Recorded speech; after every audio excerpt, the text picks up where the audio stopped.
Hi guys and welcome back to my channel FZ classes. तो guys आज है तारीख 30 जैन और है संडे। आज हम पूरे वीक के करंट अफेयर को एनालाइज करेंगे। तो चलिए शुरू करते हैं। पहला आर्टिकल है नेशनल कमीशन फॉर सफाई कर्मचारी।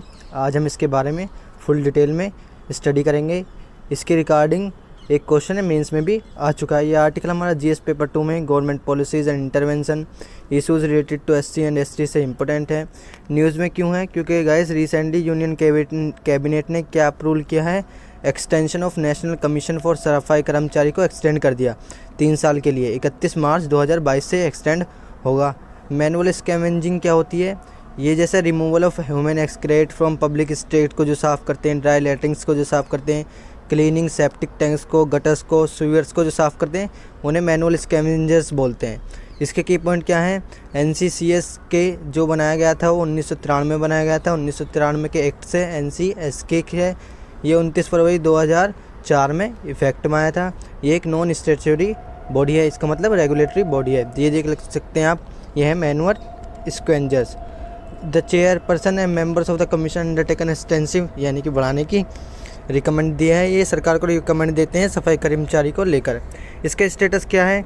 अभी एनसीएसके की रिपोर्ट आई थी, 2020 डाटा आया था, जिसमें ये बताया था कि 631 लोग की डेथ हुई है। किसकी वजह से? मैनुअल स्कैवेंजर्स की वजह से। 2019 में भी ये डाटा हाईएस्ट नंबर पर गया था। रिलेटेड स्कीम्स क्या चलाती है हमारी गवर्नमेंट इसको लेकर? प्रिवेंशन ऑफ एट्रोसिटीज़ एक्ट, जो कि 1989 में बना था। एट्रोसिटीज़ मतलब अत्याचार। सफाई मित्रा सुरक्षा चैलेंज चलाती है। Launch by ministry of housing and urban affairs. हम वर्ल्ड टॉयलेट डे कब बनाते हैं? 19 नवंबर को। इसको आप याद रख सकते हैं, 2020 में बनाया था। नेशनल सफाई कर्मचारी फाइनेंस एंड डेवलपमेंट कॉरपोरेशन, ये भी एक नॉन प्रॉफिट ऑर्गेनाइजेशन है, कंपनी है, जिसमें जो कि आती है अंडर किसके? Ministry of social justice and empowerment. ये भी अपलिफ्ट करती है सफाई कर्मचारी को, स्कैवेंजर्स को, कि उन्हें एक दूसरा इकोनॉमिकली व्यवसाय दे सकें। Prohibitions of employment of manual scavengers and their rehabilitation act 2013, ये भी ये दिखाता है कि मैनुअल स्क्वेंजर्स को प्रोटेक्शन देने के लिए, उनके इक्विपमेंट के लिए, यानी कि उनकी ज़रूरत पड़े तो उन्हें क्लीनिंग के इक्विपमेंट, उन्हें ऑक्सीजन वगैरह देने के लिए, ये होते हैं मैनुअल स्क्वेंजर्स। इनका रिहेबिलिटेशन यानी कि इनको घर वर देने के लिए ये बात करता है। इसके कंक्लूजन क्या हो सकते हैं गाइज? कि उनको पहले तो स्कीम पर जोर ज़्यादा दिया जाए और इनके लिए ऑक्सीजन प्रॉपर हो, जब ये स्कैवेंजर्स का काम करें। तो guys, social housing units project in Mauritius, ये आर्टिकल हमारे पीआईबी से लिया गया है। पीआईबी हमारे करंट अफेयर्स के लिए एक one of the important source है। तो न्यूज़ में क्यों है? क्योंकि अभी हमारे प्राइम मिनिस्टर नरेंद्र मोदी ने और प्राइम मिनिस्टर ऑफ मॉरिशस के यानी प्रविद जुगनाथ ने क्या करा है? इनोग्रेट करा है social housing unit project in Mauritius. हम मॉरिशस में सोशल हाउसिंग यूनिट प्रोजेक्ट बनाएंगे और क्या बनाएंगे? सिविल सर्विस कॉलेज बनाएंगे और 8 मेगावाट का क्या बनाएंगे? सोलर पावर प्लांट बनाएंगे हम। किस चीज़ में? मॉरिशस में। न्यूज़ में क्यों है? जैसे भी मैंने बताया, हमारे प्राइम मिनिस्टर और मॉरिशस के प्राइम मिनिस्टर ने एक मेमोरेंडम ऑफ अंडरस्टैंडिंग साइन किया है वहाँ के डेवलपमेंट के लिए। तो देख लेते हैं मॉरिशस कहाँ है। ये है हमारा महान भारत, और महान भारत के कंपेरिजन में साउथ में मॉरिशस देखने के लिए मिलेगा, और बहुत सारे कंट्रीज जैसे मालदीव्स, आइसलैंड है, सब चीज़ देखने को मिलेगा।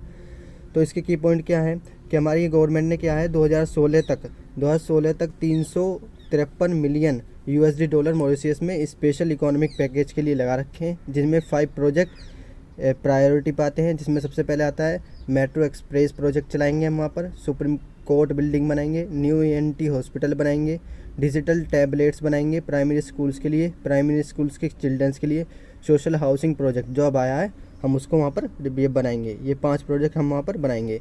Foundation stone for 2 other project, क्या क्या और हम देंगे? State the art civil service college, हम वहाँ पर सिविल सर्विस कॉलेज बनाएंगे। अभी मेमोरेंडम ऑफ अंडरस्टैंडिंग इसके लिए ही साइन हुआ है।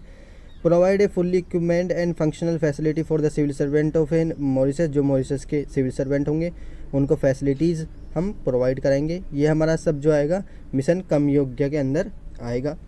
8 मेगावाट्स का हम वहाँ पर सोलर पावर प्लांट लगवाएंगे, पावर पैनल के प्लांट लगवाएंगे, जिसमें 25,000 PV सेल्स जनरेट होंगे, जो कि 10,000 मॉरिशस हाउस होल्ड के लिए काफ़ी होगा।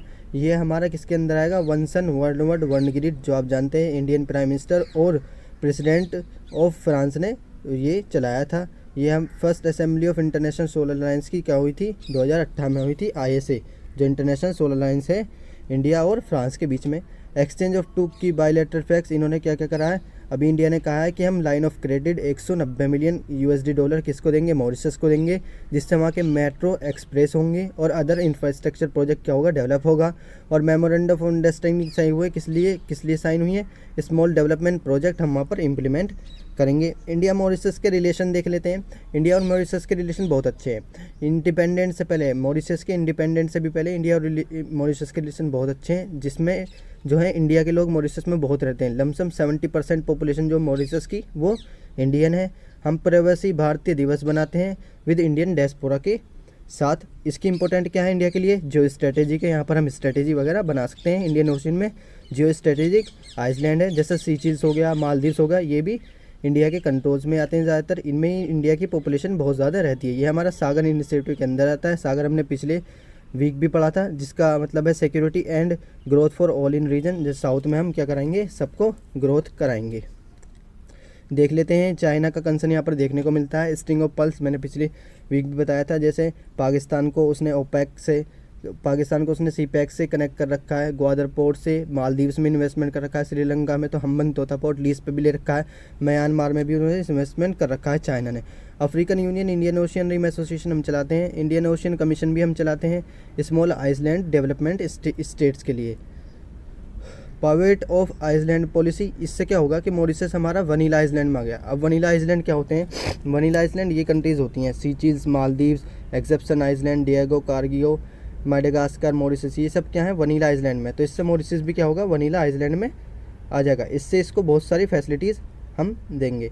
कीपिंग विथ चाइना, इससे क्या होगी, चाइना में शांति बनी रहेगी। जैसे कि हम ग्वादर पाकिस्तान में, हम तोता इसने लीज पर ले रखा है श्रीलंका में, और क्योपोई जो म्यांमार में उसमें कब्जा रखा है चाइना ने।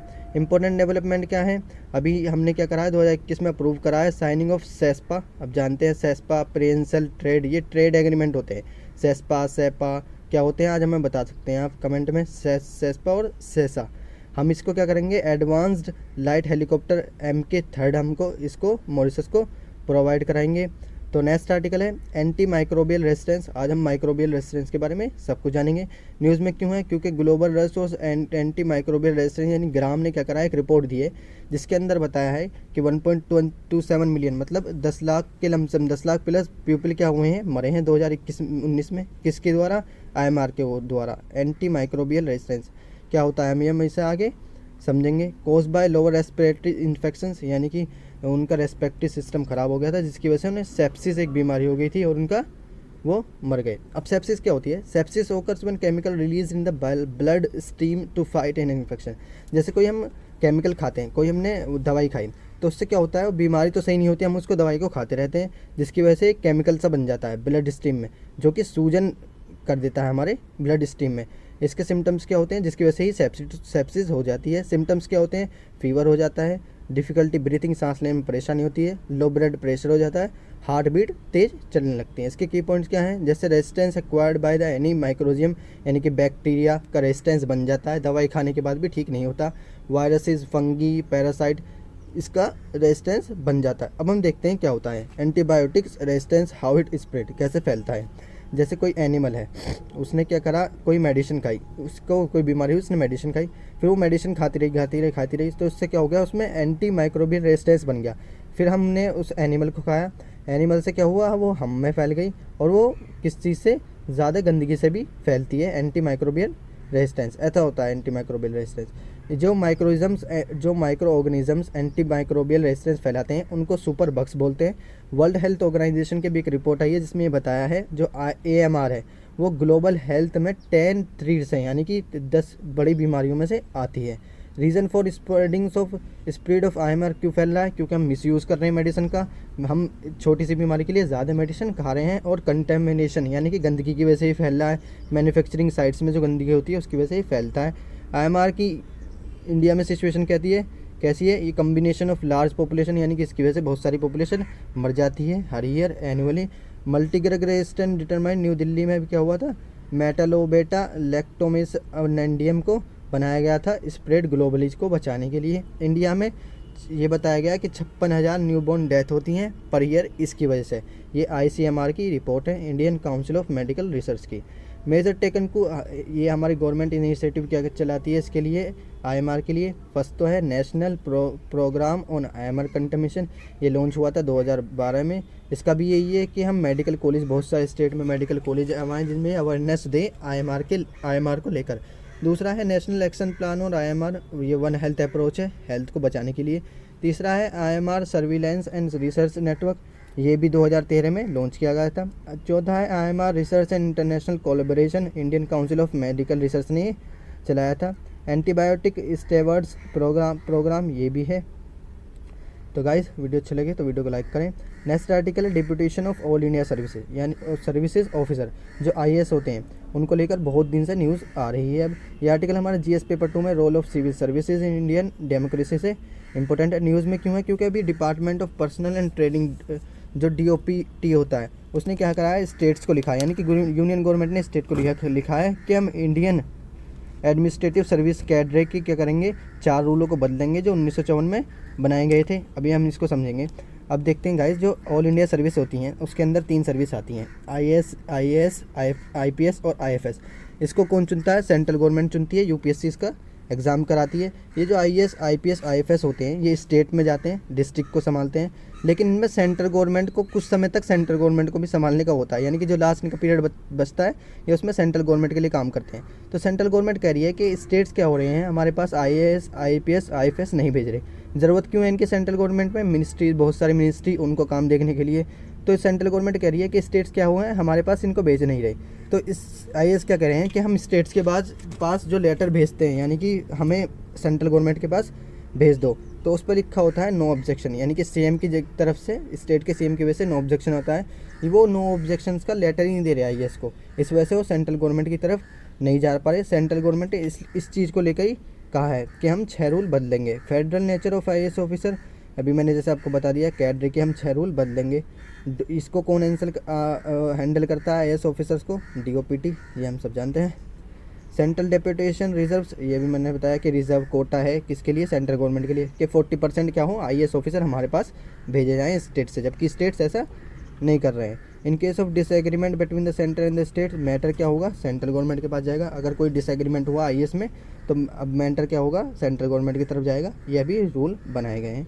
अपोजिशन, कुछ स्टेट्स को अपोजिशन कर रहे हैं और कह रहे हैं इससे क्या होगा, हमारा कोऑपरेटिव फेडरलिज्म खत्म हो जाएगा, ब्यूरोक्रेसी खत्म होती हुई दिखाई देगी। Collaboration between India and UK on food security, अभी रिसेंटली इंडिया और UK ने क्या करा है, कोलैबोरेशन करा है फूड सिक्योरिटी को लेकर।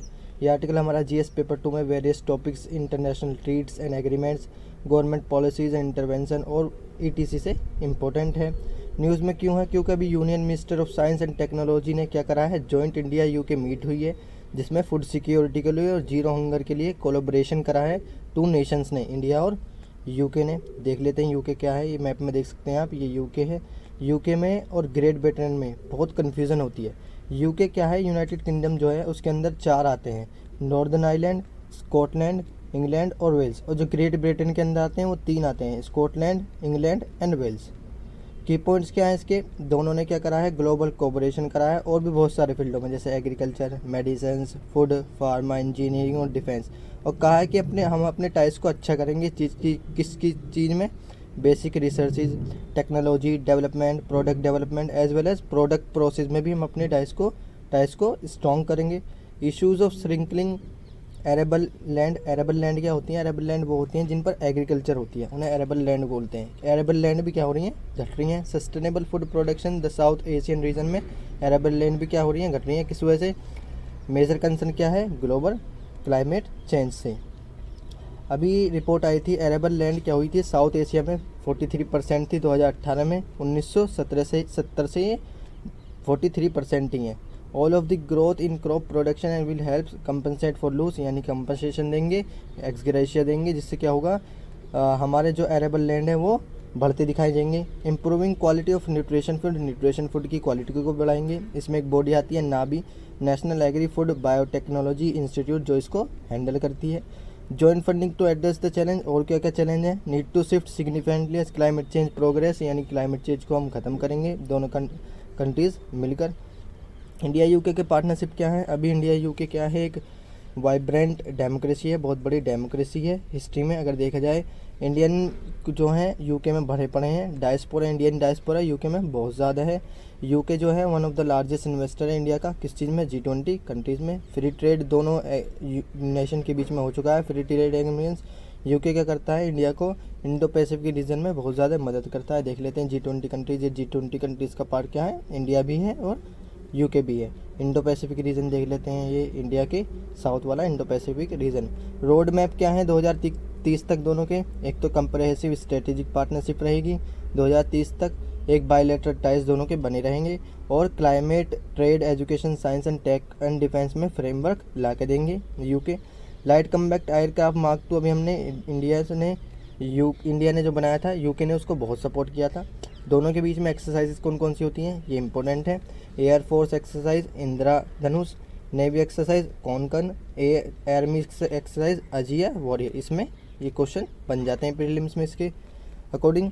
क्लाइमेट चेंज अभी हमने देखा था कि COP26 हुई थी ग्लासगो में, जिसमें ग्रीन ग्रिड्स इनिशिएटिव्स, जो कि one world one sun one world one grid initiative को लिया गया था। ये सोलर पैनल देख सकते हैं आप। वन सन वर्ल्ड वर्ड और वन ग्रिड क्या है कि हम पूरी दुनिया को क्या करें, इलेक्ट्रिसिटी दें, पूरी दुनिया को क्या करें, इलेक्ट्रिसिटी से कनेक्ट करें। हम यहाँ वन लगा देंगे।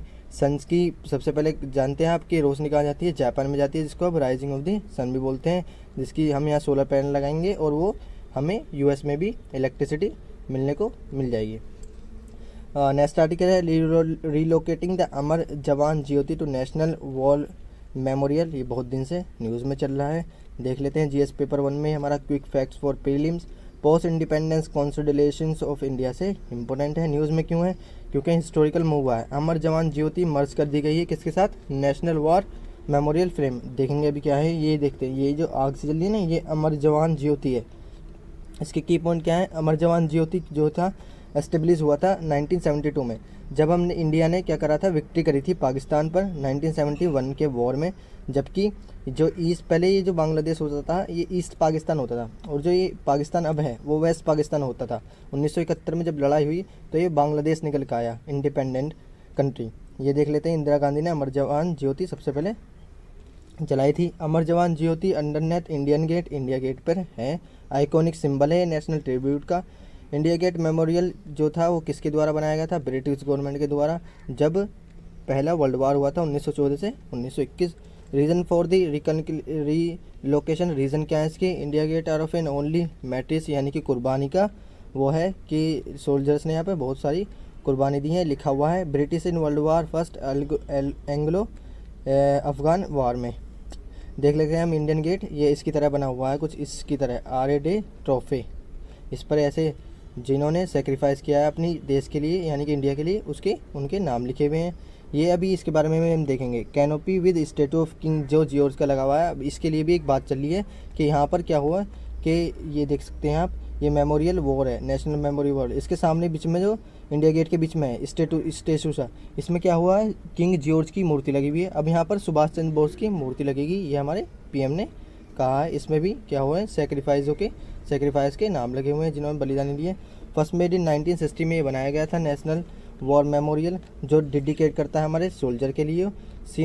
साइनो इंडियन वॉर के बाद 1962 में इंडिया पाकिस्तान के बीच में जो हुआ था उसके बाद में।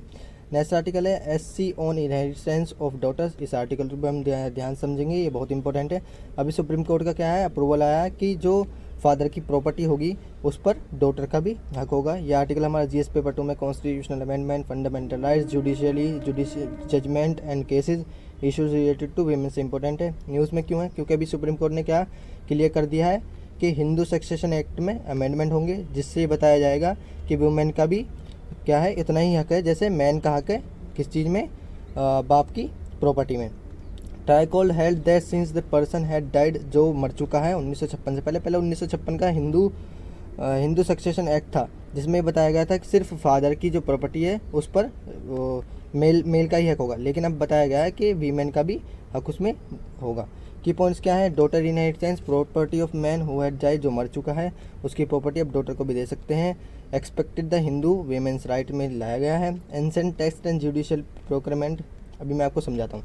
जैसे कोई फादर है और फादर वो मर चुका है, तो उसका बेटा भी है और बेटी भी है, तो उनमें दोनों में क्या होगी, प्रॉपर्टी आधी आधी बांटी जाएगी। और अगर उसका बेटा नहीं है तो उसमें क्या होगी, प्रॉपर्टी वुमेन को दी जाएगी।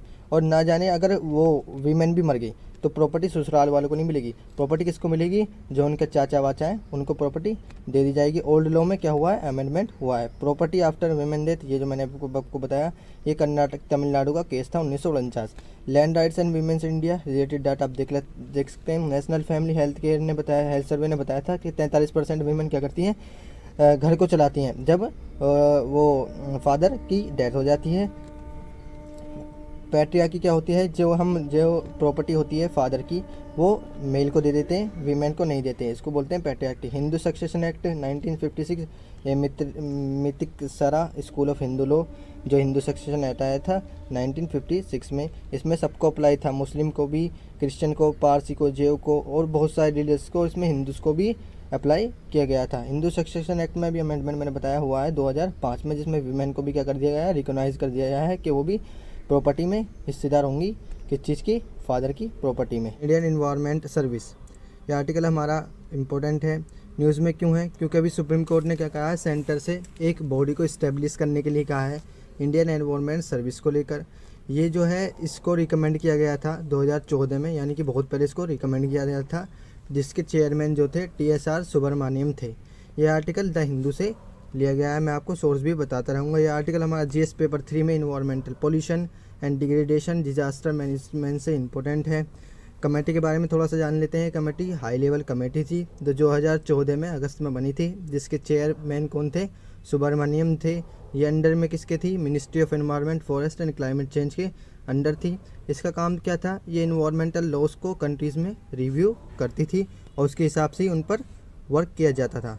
ये कमेटी के बारे में थोड़ा और जान लेते हैं। ये एक एक्सपर्ट ग्रुप था जो कि इन्वायरमेंटल मैटर्स को देखता था, सिर्फ इन्वायरमेंटल मैटर्स को।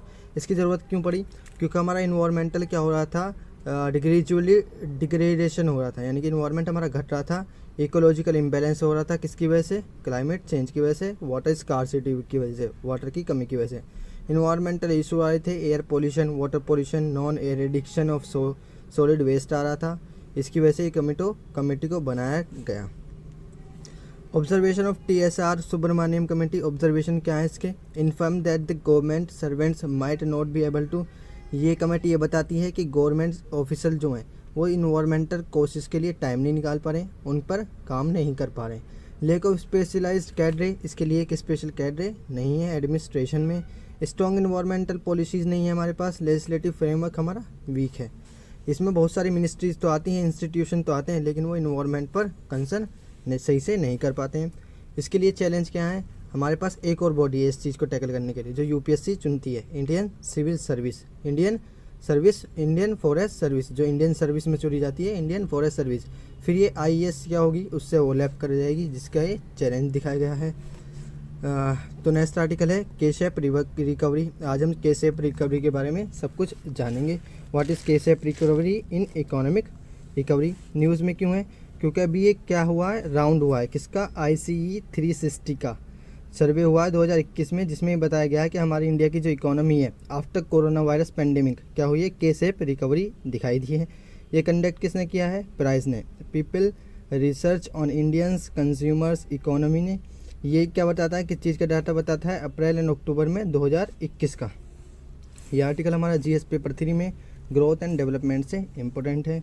इफेक्ट क्या है इस एनुअल इनकम का, ये बताया गया है इसमें जी, जो 20% पुअरेस्ट लोग हैं हमारे इंडिया में, उनकी इकोनॉमी क्या हुई है, 53% से प्लग हुई है, जो कि 1995 से ठीक थी, लेकिन अब इसमें पैंडेमिक में 2020-21 में 53% से क्या हुई है, डाउन गई है। जबकि दूसरी तरफ ये बताया गया है इन 5 सालों में रिचेस्ट जो हैं वो डबल हुए हैं, उनकी इनकम क्या हुई है, 39% से कोविड के बाद भी क्या हुई है, ग्रो देखने को मिली है। ये देख सकते हैं, how Covid depends distracts divide, ये क्या है, ये एनुअल इनकम है लेक्स में। जैसे पुअरेस्ट 20% है, उनकी 2015-16 और 2020-21 में क्या थी इनकम, 1 लाख थी, फिर 65,000 हुई, जो कि 52% से कुछ घटने को दिखी है। फिर है लोअर मिडिल 20%, उनकी भी 1 लाख थी, अब 1,25,000, 1,85,000 थी पहले, 1,25,000। यानी कि देख सकते हैं कि कैसे गिरावट आई है इकोनॉमी में, उनकी GDP में, उनकी इनकम में कैसे गिरावट आई है। लेकिन रिचेस्ट जो देख सकते हैं आप, अपर मिडल रिचेस्ट देख सकते हैं, उनमें क्या हुई है, उनमें ग्रोथ देखने को मिली है, उनकी इनकम में ग्रोथ देखने को मिली है। अर्बन पुअर मोस्ट हिट, यानी कि पुअर लोग बहुत ज़्यादा इसमें पेंडेमिक में हिट करें। पहले हमारी जीडीपी क्या हो गई थी कोविड के टाइम पे -23 पहुंच गई थी, जो कि थोड़ी सी ऊपर आकर -7.3% देखी गई 2020-21 में। कॉन्ट्रैक्शन बोलते हैं इस चीज़ को। देख लेते हैं कैश शेप रिकवरी क्या होती है। ये आप क्या देख रहे हैं, एक तरफ है प्रोफेशनल्स लोग जो रिच पीपल हैं, और एक तरफ है एवरीवन एल्स, यानी कि जो जिनकी क्या हुई है इनकम घटने को है और प्रोफेशनल्स की इनकम बढ़ने को दिख रही है। यह है K shape. Technological large cap firm जो होते हैं वो बढ़ रहे हैं, स्मॉल बिजनेस साइकिलिंग्स पुअर ब्लू कॉलर वाले जॉब जो हैं वो घटते हुए दिख रहे हैं। इकोनॉमिक रिकवरी क्या है, इसका रेसेशन बताया गया है। बहुत सारे टाइप्स होते हैं इकोनॉमिक रिकवरी के, जैसे जेड शेप्ड रिकवरी होती है, वी शेप रिकवरी वो होती है जो तुरंत बढ़ जाती है, एकदम ग्रेजुअली इकोनॉमी में ग्रोथ देखने को मिलती है। U shaped recovery, elongated U shape recovery, W shaped recovery and L shape recovery और के शेप रिकवरी, जैसे हमने अभी समझा था। ये सब शेप होती हैं जो मैंने अभी समझाया था। के shape recovery, different part of the economy recovered, ये सब उनके पॉइंट्स हैं, आप इनको नोट्स में लिख सकते हैं। नेक्स्ट आर्टिकल है इन्वायरमेंटल इमरजेंसी लग गई है किस चीज़ में, पेरू में। अभी हम पेरू को भी देखेंगे कहाँ है। न्यूज़ में क्या है, क्योंकि अभी पेरुवियन सरकार ने क्या करा है 19 डेज़ की इन्वायरमेंटल इमरजेंसी लगा दी है। क्यों लगाई है इमरजेंसी, क्योंकि अभी जो आप जानते हैं टोंगो में वोल्केनिक करप्शन हुआ था, इसमें फ्रीक वेव आई थी। फ्रीक वेव भी समझेंगे। इसके अंदर क्या हुआ, 6000 जो ऑयल बैरियर्स थे, क्रूड ऑयल बैरियर्स, वो क्या हुए सी में गिर गए, जिसकी वजह से वहाँ की हालत बहुत बुरी हो गई। ये कहाँ हुआ है, प्रोवेलियन कैपिटल ऑफ लीमा में हुआ है, Ventanilla district of the port city of Callao में हुआ है, कैलियो। ये आर्टिकल हमारा जीएस पेपर 3 में environmental pollution and degradation disaster management से इम्पोर्टेंट है। फ्रीक वेव के बारे में जान लेते हैं। ये जो वेव होती हैं ये 2 टाइम्स वेव से ज़्यादा होती हैं, यानी कि वहाँ का एरिया जो होता है, यानी कि बहुत ऊंची ऊंची वेव देखने को मिलती है। इन्हें रोग भी बोलते हैं। ये रोग वेव क्या होती हैं, ये बड़े बड़े शिप को अपने अंदर ढांप लेती हैं, सिंक कर लेती हैं। देख सकते हैं आप, ये है फ्रीक वेव। ये आप देख सकते हैं कि ये शिप कैसे स्ट्रगल कर रहा है इससे निकलने के लिए। ये पेरू देख सकते हैं, ऐसा यूपीएससी में क्वेश्चन बन जाता है कि बॉर्डरिंग कंट्रीज़ बताओ किसी कंट्रीज़ की। पेरू देखते हैं, पेरू एक कोस्टल एरिया है, यहाँ पर फ्रीक वेव्स आई हैं। टोंगो इरप्शन जो हुआ है अभी टोंगो में, इसकी बाउंड्रीज कंट्रीज़ क्या हैं पेरू की, इक्वाडोर आपको नॉर्थ में देखने को मिलेगा, कोलंबिया, ब्राज़ील, साउथ में बोलिविया और थोड़ा सा चिली भी आपको पेरू से टकराव से मिलेगा। ऐसी हालत हो गई वहाँ पर बर्ड की। ऑयल स्पिल क्या होता है, यानी कि पूरे समुद्र में फैल चुका है ऑयल, जिसकी वजह से क्या हो रहा है, पॉल्यूट हो रहे हैं land, air, water, mostly use for oceanic oil में, ओशन में पूरे में फैल गया है। ऐसी हालत हो गई है। ऐसे मॉरिशस में भी हुआ था पहले, ये पहली बार नहीं हुआ, मॉरिशस में भी ऐसा देखने को मिला है। मेजर कोसेस क्या है इसके, oil space that happen in reverse, accidents involving tankers डूब गए हैं, बरगैस पाइपलाइंस फट गई हैं जिसकी वजह से ऑयल फैल जाता है। इन्वायरमेंटल इम्पैक्ट क्या है, इंडिजियस पीपल जो वहाँ पर लोग रह रहे हैं उनको परेशानी होगी, पॉपुलेशन जो वहाँ पर रह रही है उसके लिए सेफ गार्ड का कोई इंतजाम नहीं है, उसके लिए हैजार्डियस हेल्थ है ये। हार्मफुल टू एक्वेटिक एनिमल, जो लाइफ जो वहाँ पर मछली वगैरह रह रही हैं, जो वहाँ पर एक्वेटिक में रह रहे हैं जानवर, उनकी लाइफ के लिए खतरा, उन्हें ऑक्सीजन नहीं मिलेगा अगर ये पूरी तरीके से तेल ढक जाएगा समुद्र के ऊपर। हाइपोथर्मिया, हाइपोथर्मिया क्या होती है, decrease in body temperature to below normal levels, यानी कि नॉर्मल लेवल से भी कम हो जाता है टेम्परेचर। ऐसा वहाँ की जो एक्वेटिक लाइफ है उनका टेम्परेचर कम होने को देखने को मिला है, तो उसको बोलते हैं हाइपोथर्मिया। टॉक्सिक इफेक्ट किस चीज़ पर पड़ेगा, वहाँ का पोल्यूशन बढ़ जाएगा, पॉल्यूटेड हो जाएगा वहाँ का वाटर। इकोनॉमिक इम्पैक्ट क्या होगा, वहाँ के टूरिज़्म सबसे पहले बंद हो गए, क्योंकि पहले वहाँ पर टूरिज़्म आते थे देखने के लिए समुद्र वगैरह को। पावर प्लांट्स जो कोस्टल एरियाज़ के किनारे होंगे जहाँ पे फैला है वो पहले शट आउट होंगे। फिर फिशिंग, वहाँ की फिशिंग से जिनका ऑक्यूपेशन चलता था वो बंद देखने को मिलेंगे। इसको लेकर रेमेडीज़ क्या है, बायोरेमिडिटेशन है, यूजिंग बैक्टीरिया, हम यहाँ पर बैक्टीरिया फैला देते हैं, बैक्टीरिया का नाम देख सकते हैं आप, साइक्लोप्लास्टिक्स, ये सब बैक्टीरिया फैला देते हैं समुद्र के ऊपर, जिसकी वजह से आपको पोल्यूशन नहीं देखने को मिला है। बायोमेडिशन देख सकते हैं, ऐसा होता है। एक और मेथड होता है स्कीमिंग। स्कीमिंग के अंदर क्या होता है कि हम ऑयल को निकाल लेते हैं, जहाज़ में ऐसे रस्सी के द्वारा ऑयल को निकाल लिया जाता है जहाँ जहाँ फैला है। जैसे मैंने बताया डिस्पर्जन, बर्निंग, यानी कि एक सर्कल सा बना के, राउंड बना के, जहाँ जहाँ तेल फैला है वहाँ पर आग लगा देते हैं। स्कीमिंग जैसे मैंने आपको बताया, ये राउंड बना के उस तेल को निकाल लिया जाता है प्योरीफाई करके। रिलेटेड रोल्स क्या है, इंडिया में रिलेटेड रोल्स क्या है इसके लिए, अगर इंडिया में ऐसा हो जाए तो एक body national oil spill disaster contingency plan of 1996 और 1997 इसमें देखा गया था इस सिचुएशन में। ये डॉक्यूमेंट जो है हमारा मिनिस्ट्री ऑफ डिफेंस 1996 के अंदर आता है और फोर्स में कब आया है 2006 में। ये इंडियन कोस्टल गार्ड को देखता है। तो गाइज़ ये है सब। तो गाइज़ वीडियो अच्छी लगे तो वीडियो को लाइक करें, शेयर करें, सब्सक्राइब करें और मैंने कुछ क्वेश्चन लगाए, इनका आंसर दें। नेशनल गर्ल चाइल्ड डे जो हमने अभी ऑब्जर्व किया है 24 जैन को, न्यूज़ में क्यों है? क्योंकि एवरी ईयर क्या 24 जैन को हम national girl child day celebrate करते हैं। ये आर्टिकल हमारा PIB में भी आया था। PIB हमारे करंट अफेयर्स के लिए एक one of the most important source है। ये आर्टिकल हमारा GS पेपर 2 में issues related to children women's issues से इंपॉर्टेंट है। न्यूज़ में क्यों है इसके बारे में थोड़ा सा जान लेते हैं। नेशनल गर्ल चाइल्ड डे क्या हुआ था? फर्स्ट इनिशिएटिव हुआ था, बनाया गया था 2008 में ministry of women's and child development के द्वारा। इसका फोकस क्या है? Main focus changing societies attitude towards girl, यानी कि सोसाइटी का एटीट्यूड गर्ल्स के प्रति हम ला सकें, चेंज कर सकें। डिक्रीज़ फीमेल फेटिसाइड को हम डिक्रीज़ कर सकें और अवेयरनेस फैला सकें किस चीज़ को लेकर? डिक्रीजिंग सेक्स रेशो जो वीमेन का घट रहा है। अभी एक वेबिनार हुआ था सेव द गर्ल चाइल्ड, जिसको नेशनल कमीशन फॉर वीमेन ने चलाया था। Issue related to girl child issues क्या हैं? एक तो फीमेल इन्फेंटिसाइड्स है एंड फोर्टिसाइड्स है। ये one of the highest rate है फीमेल फोर्टिसाइड का वर्ल्ड में। फीमेल फोर्टिसाइड क्या है कि हम गर्ल को कम प्रीफरेंस देते हैं सन के कंपैरिजन में। सेंसेक्स ने बताया 2011 के कि गर्ल्स की पॉपुलेशन घटी है 78 मिलियन से 75 मिलियन हो गई है 2001 से 2011 तक। फीमेल फोर्टिसाइड क्या होता है? फीमेल फोर्टिसाइड वो होता है जब हम माँ की गोद में क्या कर देते हैं, लड़कियों को मार देते हैं, उसे फीमेल फोर्टिसाइड बोल देते हैं। चाइल्ड मैरिज क्या है? 1.5 million girls under 18 get married India, यानी कि लमसम 10 लाख के करीब क्या हो रही हैं, 18 से पहले लड़की की शादी कराई जा रही है। 16% of the adolescent girl age 15 से 19 ईयर उनकी एज होती है, 60% में उनकी शादी हो जाती है। While child marriage has decline, child marriage क्या हो रही है? घट रही है।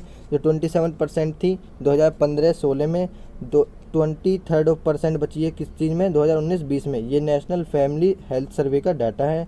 चाइल्ड मैरिज क्या होती है देख लिया अभी हमने। एजुकेशन क्या? Girls out of a school are 3.4 times more likely to be married. जो गर्ल्स स्कूल से बाहर निकलती हैं यानी कि 12th वगैरह कर लेती हैं, उसमें उनकी शादी हो जाती है उसके बाद ही। ये आपने फेमस क्वेट सुना होगा, if you educate a man you educate A individual, if you educate A women you educate a nation. इसके एडवांटेज क्या है? अगर फीमेल को एजुकेशन देंगे, अगर फीमेल पढ़ेंगी तो वो more able to influence their future, अपने फ्यूचर को संभालेंगी। अगर फीमेल एजुकेटेड होंगी तो वो रिड्यूस करेंगे पॉवर्टी को। फीमेल एजुकेटेड होंगी तो रिड्यूस करेंगे रिस्क ऑफ चाइल्ड मोर्टिलिटी को। और क्या है? Health and mortality unequal opportunity दी जाती हैं गर्ल्स को। अंडर 5 मोर्टिलिटी फॉर गर्ल, यानी कि 5 साल से पहले गर्ल्स की डेथ कर दी जाती है। ये ज़्यादा है किस चीज़ में? गर्ल्स में, कंपेरिजन टू बॉयज़ 8.3%। तो नेक्स्ट आर्टिकल है negative ion technology. Negative ion is equals to radioactive. आज इस आर्टिकल के बारे में पूरा डिटेल्स में पढ़ेंगे। ये रिसेंटली क्या हुआ है? Authority for nuclear safety and radiation protection ANVS ने क्या करा है? नेदरलैंड की ये कमेटी है, इसने आइडेंटिफाई किया है कि किस तरीके से नेगेटिव आयन्स हमारी बॉडी के लिए लाभदायक नहीं होते हैं। ये आर्टिकल हमारा द हिंदू में भी आया था। ये आर्टिकल हमारा GS पेपर 2 और 3 में health, environmental pollutions and degradation important international institute से इंपॉर्टेंट है। अबाउट नेगेटिव आयन क्या होती हैं? नेगेटिव आयन्स वो होती हैं जैसे हम कुछ पहनते हैं तो उनसे रेडिएशन निकलती है, जैसे ज्वेलरीज वगैरह, रिस्ट पहनते हैं, रिस्ट बैंड्स पहनते हैं, उनसे जो रेडिएशन निकलती हैं वो आदमी के लिए बहुत डिसएडवांटेजेस होती हैं। उनसे पॉल्यूटेंट्स बन सकते हैं, वो पॉल्यूटेंट्स नेगेटिवली चार्ज बन सकती हैं जब वो आपस में मिलेंगी। इसको लेकर कंडीशन अभी मैंने बताया कि highly the background level and in some cases high enough to require a licensing, यानी कि लाइसेंस की ज़रूरत है अगर ज़्यादा आप इनको यूज़ करेंगे। दो तरह की होती हैं रेडिएशंस, नॉन आयोनाइजेशन और आयोनाइजेशन। नॉन आयोनाइजेशन जो होती हैं वो थोड़ी कम डिसएडवांटेज करती हैं और आयोनाइजेशन ज़्यादा करती हैं। जैसे नॉन आयोनाइजेशन में क्या आता है? Earth and subways, AC power, CRT monitors. जबकि आयोनाइजेशन में कौन सी आती हैं? सनलाइट, एक्सरेज, इसलिए एक्सरेज को मना किया जाता है। Ionization radiation can cause adverse health effect, health पर इफेक्ट डाल सकती है और हमारे DNA को भी डैमेज कर सकती है, बहुत सारे हार्मफुल इफेक्ट कर सकती है जैसे स्किन बर्न्स, और इससे कैंसर के भी चांस बढ़ जाते हैं। अब इसको टैकल करने के लिए क्या है? IAEA है जो इंटरनेशनल एटॉमिक एनर्जी है, उसने कहा था कि इसको मोनेटाइज करो, यानी कि इसको कम से कम यूज़ करो। इसके लिए एफर्ट्स क्या चलाए थे? इंटरनेशनल बेसिक सेफ्टी स्टैंडर्ड 2014 है इसके लिए। और अभी मैंने बताया जो था AEA पब्लिश करा है कि रेडिएशन को थोड़ा कम करो। किसके अंदर? Radiation safety for consumer products के अंदर। इंडिया में क्या है? Atomic energy radiation protection rule है 2004 के। तो गाइस नेक्स्ट आर्टिकल है पेटिशन ऑन कंज्यूगल राइट्स। कंज्यूगल राइट्स क्या होते हैं अभी हम देखेंगे। न्यूज़ में क्यों है? क्योंकि अभी पेटिशन डाली गई है सुप्रीम कोर्ट में कि कंज्यूगल राइट्स को लेकर क्या करो, सुप्रीम कोर्ट में सुनवाई करो। ये जो पेटिशन डाली गई है कौन से केस में डाली गई है? ओजुआ Pathak versus union of India के केस में। ये आर्टिकल हमारा GS पेपर 2 में issues related to women, gender, government policies and intervention से इंपॉर्टेंट है। कंज्यूगल का राइट्स क्या होते हैं? Rights created by marriage. ये मैरिज प्रोटेक्शन भी इनको बोल देते हैं। जो जैसे मैं आपको समझाऊं, जैसे किसी की मैरिज हुई तो अगर कोई गर्ल्स या बॉयज़ उनमें से क्या करना चाहता है कि डिवोर्स देना चाहता है और डिवोर्स नहीं लेना चाहता कोई, कि डिवोर्स दे दिया तो डिवोर्स नहीं लेना चाहता, तो कोर्ट में जा सकता है कि मैं डिवोर्स नहीं लेना चाहता हूँ इससे। यानी कि ये क्या करता है? मैरिज को प्रोटेक्शन करता है। Section 9 of Hindu marriage act भी यही कहता है और section 22 of special marriage act भी यही कह सकता है कि हस्बैंड के पास या वाइफ के पास क्या है? पावर इनके पास कि वो कंप्लेंट कर सकते हैं अपने withdrawal from the marriage without reasonable cause. यानी कि अगर कोई रीजनेबल कॉज नहीं है डिवोर्स का तो उसको वो विड्रॉ भी कर सकते हैं। The concept of restitution in conjugal rights, ये कॉन्जुगल राइट्स कब से आए थे? कॉलोनियल ग्रुप से, यानी ब्रिटिश से ही चलते आ रहे हैं, जविस लॉ से चलते आ रहे हैं और डाइवोर्स एक्ट हमारा है 1869। रीज़न क्या है? इसको चैलेंज क्या करेंगे? अगर ये आ गया तो इससे क्या होगा? वायलेशन ऑफ राइट्स होगा, यानी कि फंडामेंटल राइट्स का क्या होगा? वायलेशन होगा। इसके लिए एक कमेटी बनाई गई थी 2017 में। 9 जज bench of the supreme court में एक कमेटी बनाई गई थी फंडामेंटल राइट्स को प्रिवेशी करने के लिए। Play urges that court mandate restriction of conjugal rights, एक प्ले डाली गई थी कि कोर्ट क्या करे? कंजुगल राइट्स को कोरेसिव एक्ट दे। तो गाइस नेक्स्ट आर्टिकल है आर्मी रूल लग गया है किस चीज़ में? बुर्किना फासो में। बुर्किना फासो भी हम देखेंगे कहाँ पर है। आर्मी ने अनाउंस किया है क्या? इसको मिलिट्री कूप भी बोलते हैं, यानी कि मिलिट्री का तख्ता पलट। वहाँ के प्रेसिडेंट को क्या करा है? हटा दिया है। रोज कैबोर उनका नाम था, सस्पेंड कर दिया है। वहाँ की कॉन्स्टिट्यूशन को डिसॉल्व कर दिया है, वहाँ की गवर्नमेंट को। बुर्किना फासो आप देख सकते हैं, ये अफ्रीका में वेस्ट की तरफ आपको छोटी सी कंट्री एक बुर्किना फासो दिखेगी। बुर्किना फासो सफर्ड है, बहुत सारी इंस्टेबिलिटीज़ में बनती रहती हैं। ये 1960 में क्या हुई थी? इंडिपेंडेंस हुई थी बहुत सारे कूप्स के साथ, यानी कि इसके अंदर क्या थे? बहुत सारे टेररिस्ट ऑर्गेनाइजेशन थे। इसको land of the honest man भी कहते हैं। ये क्वेश्चन आ सकता है।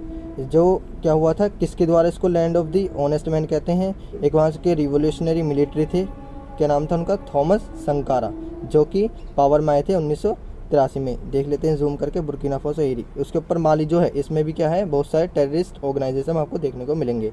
One of the west African country है, जो कि पुअरेस्ट कंट्री है, जबकि गोल्ड प्रोड्यूसर है। लेकिन क्योंकि इसके अंदर क्या है? बहुत सारे टेररिस्ट ऑर्गेनाइजेशन भरे हुए हैं, इस वजह से ये पुअरेस्ट कंट्री है। मिलिट्री कंट्रोल स्वेतोफिन बुर्किना फासो में मिलिट्री कंट्रोल लग गया है, जैसे भी मैंने आपको बताया। ग्लोबल का रिस्पॉन्स भी आया है कि इस चीज़ को ख़त्म करो। बहुत सारे कंसर्न दिखाए हैं। यूनाइटेड स्टेट्स, यूनाइटेड नेशन से भी क्या करें? कंसर्न दिखाएं। यूनाइटेड नेशन सिक्योरिटी जनरल, जो कि एक ऑर्गन है यूनाइटेड नेशन का, उसने भी कंसर्न दिखाया है कि मिलिट्री को किसमें से? बुर्किना फासो में से हटाओ। आर्टिकल है इलेक्ट्रॉनिक मैन्युफैक्चरिंग इन इंडिया। ये आर्टिकल हमारा GS पेपर 3 में growth and development, indigenization of technology से इंपॉर्टेंट है। करंट इशू क्या है कि अभी इंडिया ने क्या करा है? अचीव करा है किस चीज़ को लेकर? Electronics production of USD 300 billion तक 2026 तक के हम इसको अचीव कर लेंगे। लेकिन ये टारगेट क्या है? थोड़ा सा कम है। 2025 में जो हमने कहा था $400 बिलियन तक। ये जो है सेटअप किया गया है किसके द्वारा? नेशनल पॉलिसी ऑन इलेक्ट्रॉनिक्स 2019 के द्वारा। इसकी करंट सिचुएशन देख लेते हैं क्या है। 5 ईयर का रोड मैप है, जिसमें विज़न क्या करा है हमने? डॉक्यूमेंट्स में क्या कहा है कि हम 300 बिलियन ये sustainable electronic manufacturing and export 2026 तक अचीव कर लेंगे। ये किसने रिलीज़ करा है? Ministry of electronics and IT ने with Indian seller and electronic association के साथ। ICEA एक अपेक्स इंडस्ट्री बॉडी है, जो कि मोबाइल एंड इलेक्ट्रॉनिक इंडस्ट्री को मैन्युफैक्चरिंग में देखती है। Growth of electronic manufacturing India में क्या हुआ है? 400% से इंक्रीज़ हुआ है अभी जो करंट लेवल है। इससे हम 100 बिलियन एनुअल प्रोडक्शन हम इसको करते हैं। ये सब हम क्यों कर रहे हैं? क्योंकि हम चाइना से एक्सपोर्ट बंद कर सकें।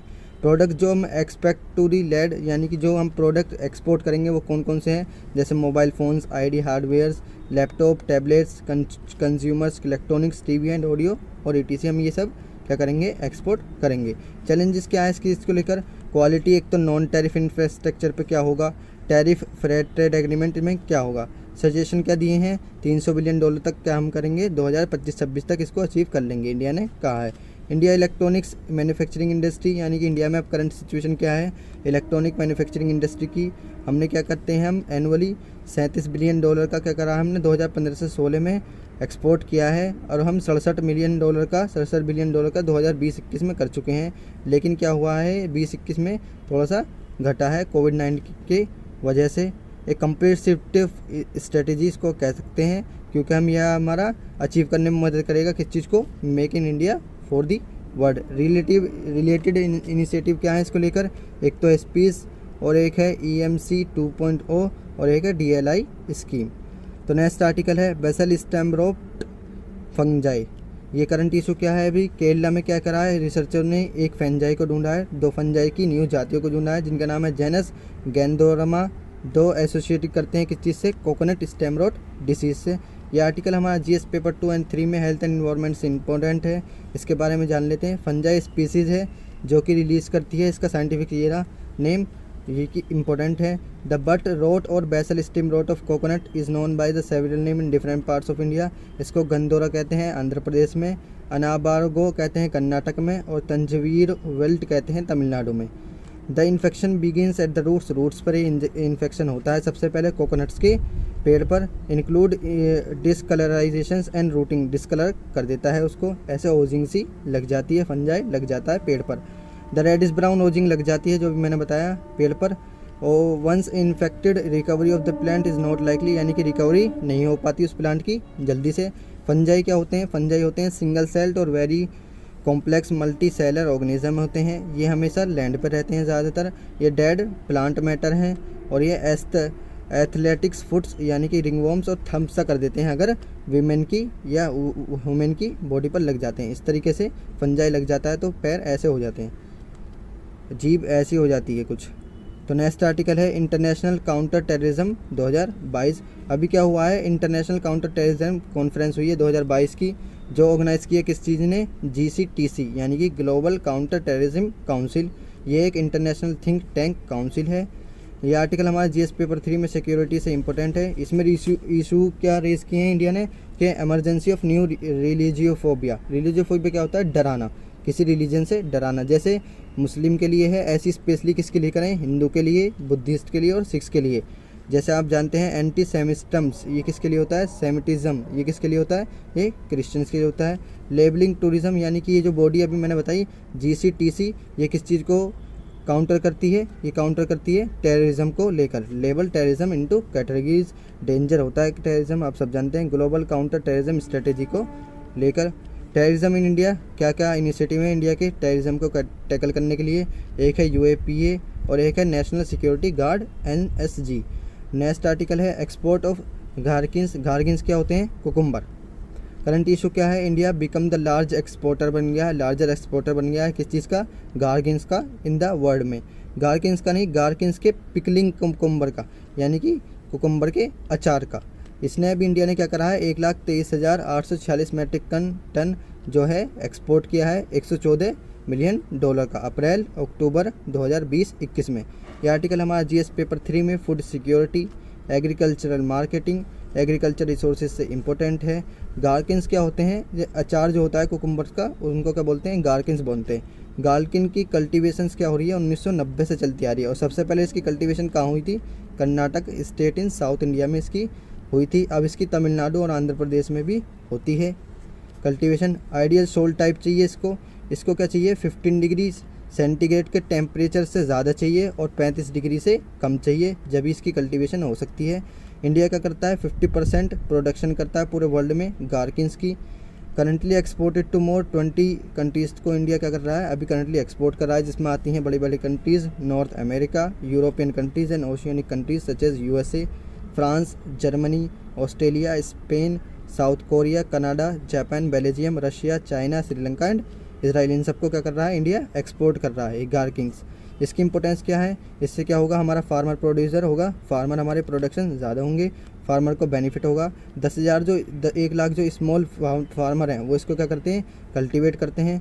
True and successful model of contract farming. Contract farming क्या होता है कि कोई फार्मर है और उसने जो सप्लाई करता है इस चीज़ को गार्किंग्स, उससे क्या कर लिया, एक कॉन्टैक्ट कर लिया कि हम इसको प्रोड्यूस करेंगे और आप इसको क्या करोगे, मार्केट में बेचोगे।